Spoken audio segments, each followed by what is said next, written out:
So next week, a key summit of EU nations will take place where a decision is expected to be made regarding Ukraine's attempt to enter the Union. Last night in Paris, French President Emmanuel Macron hosted Viktor Orban, the Prime Minister of Hungary, in a bid to bring him on board in support of Ukraine's membership. Orban has previously voiced concerns about Ukraine joining the EU. Joining us now from Kyiv is the Ukrainian Minister of Foreign Affairs, Dmytro Kuleba. It is very good to have you with us this morning. I guess, first of all, what's your response to Viktor Orban having concerns about Ukraine joining the EU?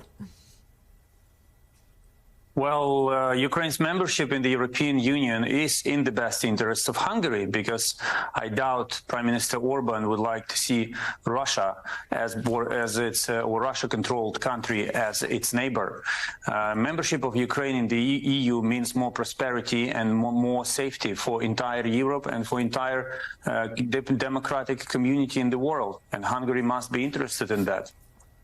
Yeah, and that Russian neighbor, their President Putin, has just announced that he's seeking to extend his power into the next few years, extend his presidential term. He's already been in power for 2 decades. Can you talk a little bit about the situation on the battlefield, how Ukrainian troops are doing against this Russian invasion so far right now?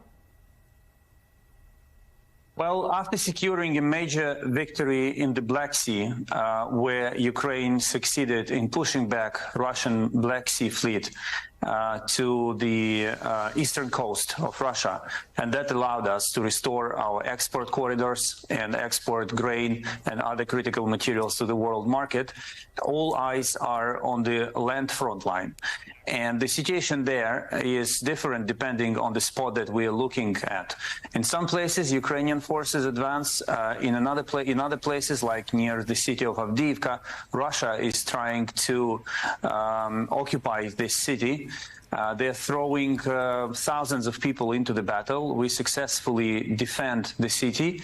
And we understand that Russia is trying to secure a propaganda victory for itself at any cost. They don't care about their own human lives. They care only for the success for Putin to report to the people of Russia at the cost of the lives of the people of Russia. This is more or less the situation. And of course, air raid attacks continue.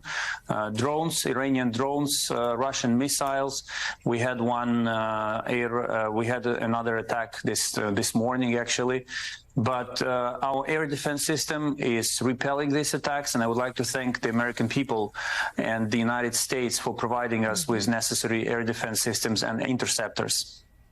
Minister Kuleba, good morning. On that very question, we just spoke, and maybe you could hear with a United States congressman who supports a continued effort and support of Ukraine from the United States side, but is worried that Republicans may be holding it up.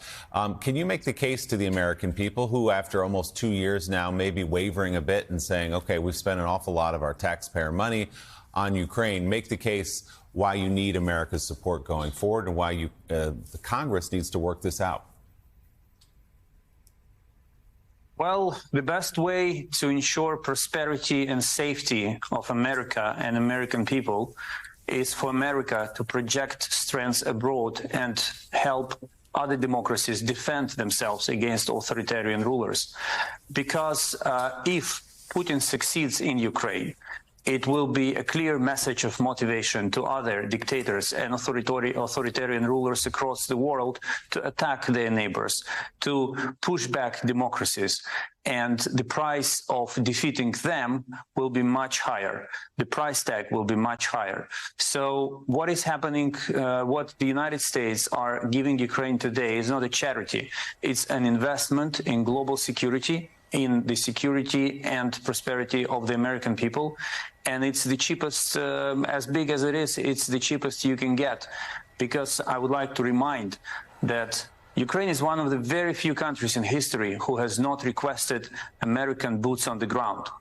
We are paying the highest price with the lives and sacrifice of our people.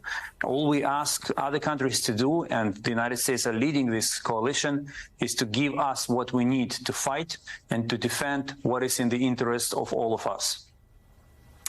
Ukraine's Minister of Foreign Affairs, Dmytro Kuleba, thank you so much for being on this morning, and we will talk to you again soon. Thank you.